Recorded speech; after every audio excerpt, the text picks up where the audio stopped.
सिए राम मैं सब जग जानी, करहूँ प्रणाम सप्रेम सुबानी। प्रत्येक दर्शक को, प्रत्येक प्राणी को मैं सिए राम में जान करके सबके चरण कमलों में प्रणाम करता हूँ। अब उसके बाद आइए हरि नाम का स्मरण करें। जय सीताराम सीताराम सीताराम, जय सीताराम। हरे कृष्णा हरे कृष्णा हरे कृष्णा हरे हरे, हरे राम हरे राम हरे राम हरे हरे, हरे कृष्णा हरे कृष्णा हरे कृष्णा हरे हरे, हरे राम हरे राम हरे राम हरे हरे। आपदामापहर्तारं दातारं सर्वसंपदां, लोकाभिरामं श्रीरामं भूयो भूयो नमाम्यहं। कर्पूरगौरं करुणावतारं संसारसारं भुजगेन्द्रहारं, सदा वसन्तं हृदयारविन्दे भवं भवानी सहितं नमामि। अतुलितबलधामं नमामि हेमशैलाभदेहं नमामि, धनुजवनकृशानुं नमामि, ज्ञानिनामाग्रगण्यं नमामि, सकलगुणनिधानं नमामि, वानराणामधीशं नमामि, रघुपतिप्रियभक्तं नमामि, वातजातं नमामि नमामि। श्री कृष्ण शरणं मम वासुदेव शरणं, हरिः शरणं श्री गुरुदेव दत्त शरणं, श्री कृष्ण शरणं मम। जय जय श्री सीताराम नाम महाराज की जय, बबुआ लखन लाल की जय, बोलो भाई सब संतन की जय, भक्त हनुमान की जय, भरत शत्रुघ्न की जय। जय श्री सीताराम नाम महाराज की जय। गुरु ब्रह्मा गुरु विष्णु गुरुर्देव महेश्वर, गुरु साक्षात परब्रह्म तस्मै श्री गुरुवे नमः। जय जय श्री सीताराम नाम महाराज की जय। तो आइए, बहुत बहुत स्वागत है रामचरितमानस अध्ययन सीरीज भाग 3 में। तो आज जो है सो हम अगला जहाँ तक हम सीरीज 2 तक में पहुँच गए थे उससे आगे अब प्रारंभ करते हैं। जथा सुअंजन अंजदृग साधक सिद्ध सुजान, कौतुक देखत शैल बना भूतल भूरि निधान। सियावर श्री रामचंद्र जी शरणम, श्री रामचंद्र शरणम, श्री सीताराम शरणम मम। तो यहाँ तुलसीदास इस दोहा के माध्यम से कहते हैं कि एक जो होता है ना अंजन, वो अंजन को, वो सिद्ध अंजन एक ऐसा अंजन होता है, ऐसी मान्यता है कि उसको लगा करके जब आँख में साधक सिद्ध ये लोग जो होते हैं ना, वो पर्वत वन खजाना, पर्वत वन इस सब में या कहीं भी धरती पर जो दबा हुआ खजाना है, गड़ा हुआ खजाना है, तो इस जो सिद्ध अंजन है उसको लगा करके उनको पता चल जाता है कि अंदर में क्या है। तो ये अल्केमिस्ट सब हुए हैं ना पृथ्वी पर, जो ये ऐसे ऐसे चीज़ सब का आविष्कार किए हैं, केमिकल सब का, तो उसी में मान्यता है कि एक ऐसा अंजन होता है, अंजन सुरमा टाइप का, कि आप काजल समझ सकते हैं या अंजन समझ सकते हैं। तो वो सुरमा टाइप का अंजन होता है जिसको आँख में लगा लेने पर जो गुप्त खजाना सब है, खान सब है, वो सब दिखने लगता है। अब इस पर रिसर्च हुआ है ना कि मतलब कहाँ पर क्या है, भूगर्भ विभाग सब इस पर शोध करते रहता है। तो जो अल्केमिस्ट लोगों को मान्यता थी कि कुछ ऐसे सुरमा का आविष्कार किया जाए जो आँख में लगा लें तो जो छिपी हुई वस्तु हैं भूगर्भ में, पृथ्वी में, वो सब दृष्टिगोचर हो जाए। तो तुलसीदास ऐसे सुरमा के बारे में कह रहे हैं कि जैसे ऐसे सुरमा के बारे में जिसको लगा करके जो चीज़ छुपा हुआ है वो दिखने लग जाए। तो वैसे सुरमा से उपमा दे रहे हैं। और उसके बाद वो सुरमा कौन सा है? तो वो सुरमा जो है सो गुरु चरण रज है, गुरु चरण धूली है, जो जब आँख में पड़ जाए, आँख में लग जाए तो फिर वो ऐसे सिद्ध अंजन की तरह काम करता है। जो चीज़ दृष्टिगोचर नहीं हुआ है वो दृष्टिगोचर होने लगता है। तो इसका अभी यहाँ पर लिटरल मीनिंग नहीं है, अभिधामूलक अर्थ नहीं है। ये अंजन जो है सो गुरु चरण रज, गुरु चरण की धूली रूपी अंजन है। तो ये जो अंजन है तो वो कह रहे हैं कि वो नयनामृत जैसा है, नयन के लिए अमृत जैसा है। अब देखिए, ये बहुत ही वैज्ञानिक पंक्ति भी है। अब हमारा जो ब्रेन है उसका हम कितना इस्तेमाल करते हैं, उसका जो है सो हम कोई आधा %, कोई बहुत जो बिरले आदमी होता है वही 1% तक इस्तेमाल करता है। नहीं तो जब तक ब्रेन का जितना कैपेसिटी है, आँख का जितना कैपेसिटी है, तो वो सब कैसे सिद्ध होता है, कैसे प्राप्त होता है? अब जैसे उदाहरण के लिए हम इसको समझाने के लिए भगवान रामकृष्ण का उदाहरण लेंगे कि जब तक जो अपने पाँव के अंगूठे को स्पर्श नहीं करा दिए जब तक स्वामी विवेकानंद के हृदय में, तब तक जो है सो उनको कुछ नहीं दिखाई दे रहा था। मतलब जो भूलोक, भूवर लोक, समाधि लोक, जिसमें जो अलग जो ईश्वरीय दुनिया है, उससे उनका साक्षात्कार नहीं हुआ था। तो वो धूली लगते ही कैसे पूरे सब चीज़ उनको दिखाई देने लगा, कैसे वो जुड़ गए एक अलग ही लोक से। तो उसी हिसाब से जो हम देखते हैं ना, आकाश है, पताल है, या बहुत सारा चीज़ है। तो यहाँ पर कह रहे हैं जैसे कि सिद्ध अंजन के बारे में लोग चर्चा करते हैं कि उसको लगा लेने के बाद पूरा दुनिया के अंदर में जो छिपी हुई वस्तुएं हैं, भूगर्भ में जो छिपी हुई वस्तुएं हैं, वो दिखाई देने लगता है। तो उसी हिसाब से आध्यात्मिक जो लोक है उसमें जो गुरु रज है, तो उसके माध्यम से एक ऐसा परिवर्तन हो जाता है कि उसके बाद जो चीज़ दृष्टिगोचर नहीं हो रहा है वो दृष्टिगोचर होने लगता है। तो ये बहुत लंबा चौड़ा वैज्ञानिक बात है कि गुरु जो ऐसे स्पर्श भी नहीं करते हैं, और अगर स्पर्श करते हैं तो कई बार इसका प्रभाव होता है। अगर गुरु नहीं स्पर्श करते हैं, हम ही और आप स्पर्श कर लेते हैं गुरु के चरण का, तो गुरु को भी इसका खामियाजा भुगतना पड़ता है। अब ऐसा है ना कि रामकृष्ण परमहंस को कैंसर हो गया था, तो कहा जाता है कि बहुत सारे व्यक्ति जब उनका पाँव स्पर्श करते थे तो उनका जो है पाप उसमें चला जाता था। तो ये जो गुरु चरण रज है, गुरु चरण रूपी जो अंजन है, वो हर एक आदमी पर अलग अलग इफेक्ट करता है। किसी के लिए पाप को ख़त्म करने वाला है, किसी को ताप को ख़त्म करने वाला है, किसी के लिए संताप को ख़त्म करने वाला है, तो किसी के लिए जो है सो एक रहस्यमय दुनिया जो है उसको खोल देने वाला है। तो डिपेंड करता है कि आप क्या चाह रहे हैं, गुरु क्या चाह रहे हैं, होना क्या चाहिए, और सबसे अंतिम में जो है कि हरि कृपा क्या है।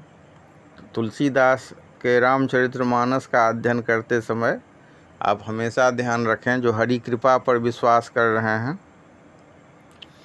और जो कोई है सो जो राम रचि राखा वाला हिसाब है, तो इसमें जो गुरु का जो अंजन है तो उससे आपको क्या दिखाई देगा, कौन सा रहस्य का पर्दा खुलेगा, तो ये हरि कृपा पर निर्भर है। यहाँ भी यही भाव है, लेकिन उसका जो उस अंजन का जो है सो बहुत ही अनंत प्रभाव है। और यहाँ पर जो चर्चा कर रहे हैं कि वो नेत्र का दोष नाश करने वाला है, नेत्र का दोष हरण करने वाला है। तो ये कौन सा नेत्र का? तो विवेक रूपी नेत्र को। ये जो अंजन है, ये अंजन कौन सा है? तो गुरु चरण रूपी, मतलब ये गुरु चरण धूली रूपी अंजन है। और ये नेत्र कौन से नेत्र में लगेगा? तो विवेक रूपी नेत्र में लगेगा, और जब विवेक रूपी नेत्र में लगेगा तो उसको निर्मल करके पूरा जो संसार के जो रूपी जो बंधन है उसको छुड़ाने का ये काम करेगा। तो उसको अब जो रामचरितमानस का जो वर्णन कर रहे हैं कि पूरे संसार रूपी बंधन को जो ये छुड़ाने वाले भगवान राम का जो ये चरित्र है, तो उस चरित्र को गाने से पहले, वर्णन करने से पहले कह रहे हैं कि विवेक रूपी नेत्र में वो गुरु धूली, गुरु चरण रज रूपी अंजन को लगा लेते हैं, ताकि उनका विवेक जो है सो जागृत हो सके। और विवेक जब जागृत होगा तब वो फिर उससे विवेक, जागृत विवेक से श्री रामचरित्र भगवान के चरित्र का वर्णन करेंगे, श्री सीताराम जी के चरित्र का वो वर्णन करेंगे। तो उसके बाद वो फिर कहते हैं कि बंदौ प्रथम महीसुर चरना, मोह जनित संशय सब हरना, सुजन समाज सकल गुण खानी, करौ प्रणाम सप्रेम सवानी। तो उसके बाद कह रहे हैं कि जो पृथ्वी के जो देवता हैं, महीसुर मतलब, मही मतलब पृथ्वी, सुर मतलब देवता। तो पृथ्वी के ऐसे देवता जो अज्ञान से उत्पन्न सब संदेहों को हरने वाले हैं, तो ऐसे जो पृथ्वी के जो देवता हैं, महीसुर मतलब पृथ्वी के देवता, तो उनके चरणों की वंदना करते हैं। अब गुरु के सबसे पहले गुरु के चरण रज की वंदना किए, जिससे विवेक रूपी नेत्र खुल जाए। और उसके बाद महीसुर, पृथ्वी के जो सुर हैं, कैसे सुर? जो अज्ञान से उत्पन्न सब संदेहों को दूर करने वाले हैं, और तो उनके मतलब महीसुर के, पृथ्वी के जो सुर हैं, उनके चरणों की वंदना करते हैं। अब कहीं कहीं पर जो है सो उसको जो लोग अर्थ लगाया है वो महीसुर का अर्थ ब्राह्मण लगाया है, लेकिन मेरे हिसाब से यहाँ पर पृथ्वी के ऐसे सुर मतलब देवता भी आप कह सकते हैं। तो पृथ्वी के ऐसे देवता, पृथ्वी के ऐसे सुर, एक होता है ना सुर असुर, तो जिसमें सात्विक वृत्ति उत्पन्न हो गया हो, ऐसे मतलब व्यक्ति, ऐसे पृथ्वी के देवता जो अज्ञान को नष्ट करने में समर्थ हों, तो उनके चरण की वंदना करते हैं। और उसके बाद क्या होता है कि वंदना करने के बाद फिर जो संत, जो गुणों की खान हैं, गुणों के खान जो संत समाज हैं, तो उनको अपने प्रेम सहित सुंदर वाणी से उनको तुलसीदास जी प्रणाम करते हैं। अब गुणों की खान कैसे हैं, तो इसका भी थोड़ा सा चर्चा कर लेते हैं। एक बहुत ही अच्छा श्लोक हमको याद आ रहा है, एक बहुत ही अच्छा प्रसंग है कि गंगा पापं शशि तापं दैन्यं कल्पतरुर हरेत, पापं तापं तथा दैन्यं सद्यः साधु समागमा। मतलब जैसे गंगा जो है सो पाप को हरण कर लेती है। सनातन परंपरा में ऐसी मान्यता है, ऐसा विश्वास है कि गंगा में जब आप डुबकी लगाते हैं तो सारे पापों का हरण हो जाता है। और जो शशि का मतलब चंद्रमा, शशि तापं मतलब चंद्रमा जो है सो सारे शीतलता को प्रदान करती है, तो सारे तापों को हरण कर लेने वाली चंद्रमा है। तो गंगा पापं शशि तापं दैन्यं कल्पतरुर हरेत। दैन्य मतलब गरीबी, तो गरीबी को हरने वाले कल्पतरु हैं। कल्पतरु जो स्वर्ग में जो वृक्ष है, जिसके नज़दीक आप जाइए, जो ही मांगिएगा, जो भी इच्छा हो तुरंत पूरा कर देता है कल्प वृक्ष। तो गंगा पापं शशि तापं दैन्यं कल्पतरुर हरेत, पापं तापं तथा दैन्यं सद्यः साधु समागमा। और जो साधु हैं उनके सानिध्य प्राप्त होने से, उनके समागम प्राप्त होने से पाप, ताप तथा दैन्य तीनों एक साथ नष्ट हो जाता है। तो तुलसीदास कह रहे हैं कि ऐसे जो मतलब संत होते हैं, समाज हैं, साधु हैं, तो उनको प्रणाम कर रहे हैं प्रेम पूर्वक। और उसके बाद फिर अगला एपिसोड, अगला मतलब चौपाई देखिए। साधु चरित शुभ चरित कपासु, निरस विशद गुणमय फल जासु। जो सही दुख पर छिद्र दुरावा, वंदनीय जेहि जग जस पावा। इस चौपाई के माध्यम से तुलसीदास साधु के चरित्र को, संतों के चरित्र को कपास के समान तुलना करते हैं, कपास से तुलना करते हैं कि साधु का जो चरित्र है, संत का जो चरित्र है, वो कपास जैसा है, जो दिखने में एकदम नीरस लग रहा है, जिसका फल लेकिन उसमें बहुत गुण है। और जैसे मतलब कपास को क्या किया जाता है, पहले उसे सूत काटा जाता है, कितना कष्ट होता है कपास को, रुई को धुना जाता है, फिर उससे सूत काटा जाता है, सूत कटने के बाद उस सूत से कपड़ा बुना जाता है, कपड़ा के बाद उसको काट दिया जाता है कैंची से, या फिर उसके बाद सिया जाता है, और उसके बाद वो दूसरे के शरीर को ढकता है। तो तुलसीदास कह रहे हैं कि मतलब साधु भी ऐसे ही हैं, जो अपना कष्ट, इतना कष्ट सह करके दूसरे को सुख पहुंचाते हैं। अब हम लोगों ने देखा ना कि कैसे भगवान रामकृष्ण को दर्शन करने के लिए लोग आते थे, उनका पांव स्पर्श करते थे, और ऐसी मान्यता है कि उसके बाद उनको बहुत गंभीर बीमारी लग गई। ऐसे ही क्रिया योग के जो संस्थापक थे, योगदा, मैंने क्रिया योग नहीं कही, योगदा सत्संग सोसाइटी, क्रिया योग का जो मतलब संस्था है, तो उसके जो योगानंद संस्थापक हुए, तो उनको भी अंतिम समय में बड़ा मतलब परेशानी हुई, तो उनके भी साथ था। तो मतलब पाप को दग्ध करने वाले जो साधु महात्मा लोग होते हैं, बहुतों कहानी है। जैसे ईसा मसीह का हुआ, कैसे अपने कष्ट सह करके सूली पर चढ़ करके पूरे दुनिया को मतलब वो शोक कष्ट इससे ये मैंने त्राण दिलाए। तो संत के बारे में अक्सर ये कहा जाता है कि वो यहाँ कपास से तुलना कर रहे हैं कि कैसे कपास जैसे इतना कष्ट से गुजरने के बाद लोगों का तन ढकता है, उसी हिसाब से ये साधु का भी चरित्र है, कपास के जैसा ही है।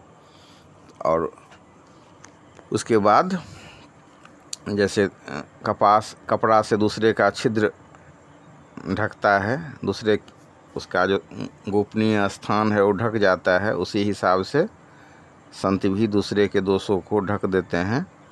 इस कारण से संत को, महात्मा को पूरे दुनिया में, संसार में बहुत जस मिला है। और यह जस कैसा है, तो वंदनीय जस है, ठीक है।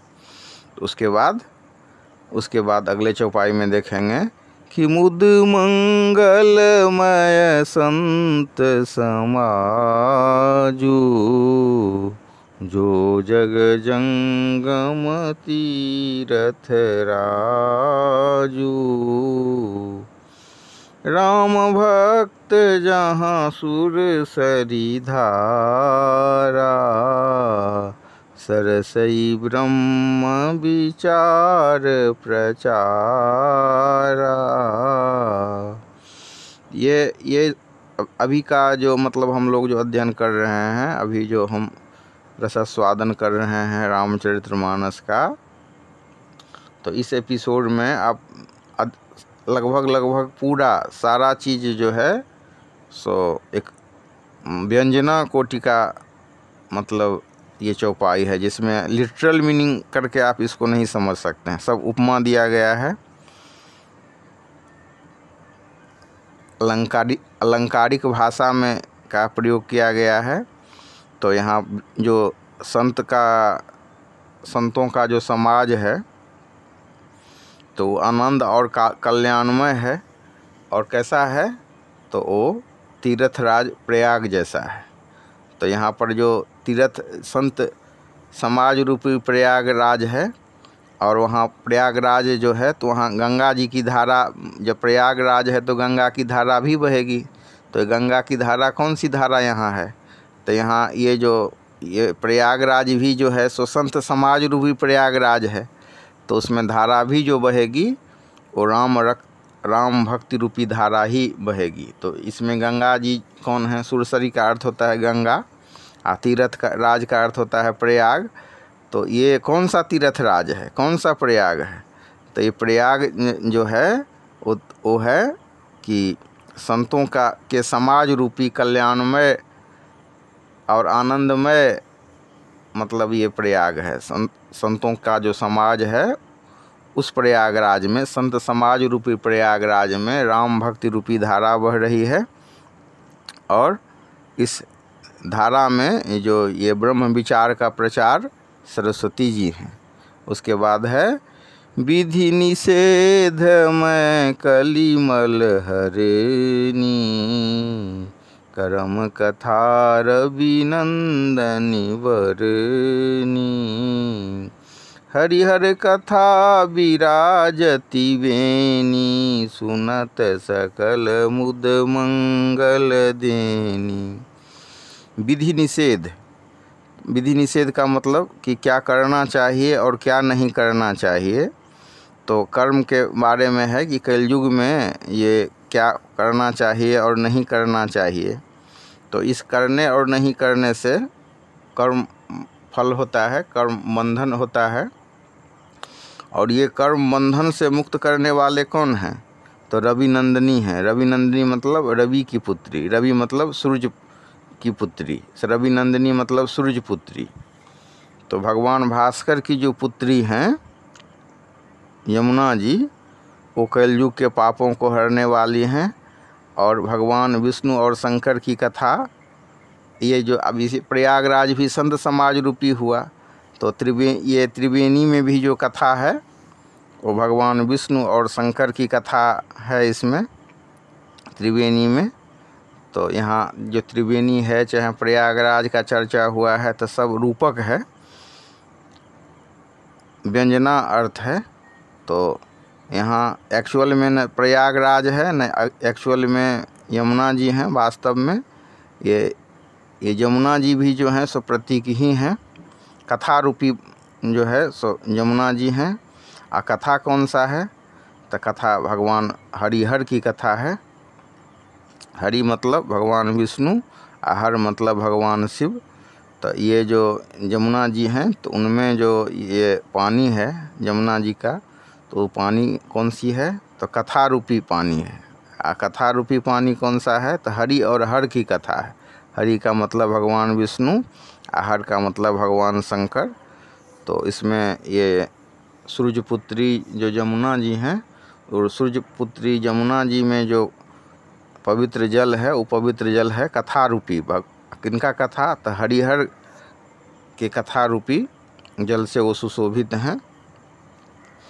और उसके बाद अब इसको ये जो सुशोभित हैं कथा से, इस कथा से क्या होगा? तो ये कथा से आनंद और कल्याण मिलेगा। उसके बाद कह रहे हैं कि बटु विश्वास अचल निज धर्मा, तीर्थ राज समाज सुकर्मा, सब ही सुलभ सब दिन सब देसा, सेवत सादर समन कलेसा। अब आगे इसमें जो है बटु मतलब होता है बट वृक्ष। तो बट वृक्ष कैसा वृक्ष होता है? उसको आप अक्षय वट भी कहते हैं। अक्षय का मतलब जिसका क्षय नहीं हो। तो आप देखे हैं कि ये जो बरगद का पेड़ होता है वो कभी उसको मरते हुए देखे हैं, सूखते हुए देखते हैं? शायद कभी नहीं देखे होंगे। ये बात है कि आंधी तूफान आया उसमें उखड़ जाए तो उखड़ जाएगा, या उसको मतलब काट कूट दीजिए, लेकिन वो माने अगर वो हरा भरा है बरगद, अगर कोई उसको उखाड़े नहीं, उसके जड़ को सुरक्षित कर दीजिए ईंटा सीमेंट सबसे प्लास्टर करके, तो सालों साल तक वो जो है वैसे ही खड़ा रहता है। 2 मंजिला 3 मंजिला पर भी बरगद हो गया तो फिर उसका जड़ लटकते रहता है, तो वातावरण से भी वो पानी लेने लगता है और वहाँ भी वो अपना अस्तित्व को कायम रखने वाला होता है। तो ये एक हिसाब से अमर वृक्ष टाइप का है, बड़ा जीवट भी होता है। तो उसी हिसाब से कह रहे हैं कि जिसको अपने धर्म पर अटल विश्वास है, तो अचल निज धर्म, जो अचल है अपने धर्म पर, निज मतलब अपना, अधर्म मतलब धर्म, तो जो अपने सनातन धर्म में अटल है, अचल है, अटल जिसका विश्वास है, तो विश्वास कैसा है, तो वट वृक्ष जैसा विश्वास हो, और जो कभी वो जिसका नाश नहीं होता है, वो खड़ा रहता है हमेशा ही, कितना भी विपरीत परिस्थिति में। तो वैसा ही वट वृक्ष जैसा अगर विश्वास हो किसी को अपने धर्म में, तो उस विश्वास के बाद क्या होता है कि तीर्थ राज समाज सुकर्मा, सुकर्मा का मतलब शुभ कर्म। तो ये तीर्थराज जो समाज है, तीर्थराज का जो समाज है, उसमें शुभ कर्म ही उस तीर्थराज का समाज है। तीर्थराज समाज सुकर्मा, तो उस तीर्थराज का जो ये शुभ कर्म जो है, सुकर्मा जो है, वही तीर्थराज का समाज है, मतलब अच्छा जो कर्म है। और उसके बाद है सब ही सुलभ सब दिन सब देशा, मतलब जो ये संत समाज रूपी जो प्रयागराज हैं, वो सब देशों में, सब जगह और सभी को, प्रत्येक उसमें कोई, जैसे जो कोई भी जो दैवीय चीज़ है, जैसे सूर्य का किरण है, तो भेदभाव करता है कि किस पर पड़ें या नहीं पड़ें, ऊंचा पर पड़ें कि नीचा, कोई वर्ण रूप रंग लिंग भेद उसमें नहीं है। वो हर एक रंग रूप जाति लिंग के लिए सूर्य की किरणें हैं। नदी का जो जल है वो भेदभाव नहीं करता है, जो किसके लिए ये जल है या किसके लिए नहीं है, वो हर एक के लिए है। तो इसी हिसाब से हम इसको समझ सकते हैं, ठीक है। तो इस हिसाब से अकथ अलौकिक तीरथ राउ देई सद्य फल प्रगट प्रभाव। तो ये जो अलौकिक है, अकथनीय है और तत्काल फल देने वाला है, तो इसका प्रभाव प्रत्यक्ष है। इस हिसाब से तुलसीदास इस चीज़ का व्याख्या कर रहे हैं। तो आप वीडियो को पूरा देखिए और इसमें जो है राम रस का रसास्वादन कीजिए, और राम भगवान का जो कृपा आप पर बनी रहे और सारे कष्टों से ये उन्मूलन करे। तो बहुत बहुत धन्यवाद। श्री राम का कृपा आप पर बनी रहे, यही